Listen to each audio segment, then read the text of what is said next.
পরিবর্তনই এই সংসারের নিয়ম। কাল যেটা আপনার ছিল, আজ সেটা অন্য কারোর। শ্রীকৃষ্ণ বলেন, মানুষকে তার মনকে সব সময় বোঝানো উচিত এই দুনিয়ায় ঈশ্বর ছাড়া তার কেউ নাই। যা হয়েছে ভালোই হয়েছে, আর যা হবে তা ভালোই হবে। অহংকার থাকলে অনুশাসন, বংশ ও বৈভব এই তিনটি ধ্বংস হয়ে যায়। আপনি জীবনে যতই কঠিন পরিস্থিতির মধ্যে দিয়ে যান না কেন, নিজের পরিবারের সঙ্গ কখনোই ছাড়বেন না। জীবনে সব কিছু শেষ হয়ে যাওয়া বলে কিছু হয় না। সব কিছু শেষ হওয়ার পিছনে রয়েছে নতুন শুরুর ইঙ্গিত। সুখ দুঃখের আসা যাওয়া জীবনের শীত গ্রীষ্মের আসা যাওয়ার মতো।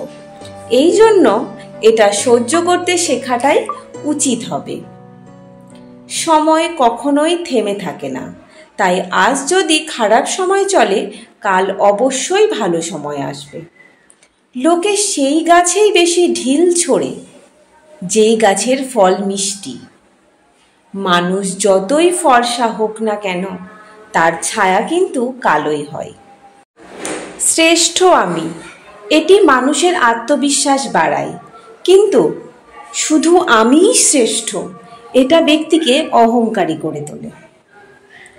যেটা সত্য সেটা বলতে, করতে বা মানতে কখনোই ভয় পাওয়া উচিত না।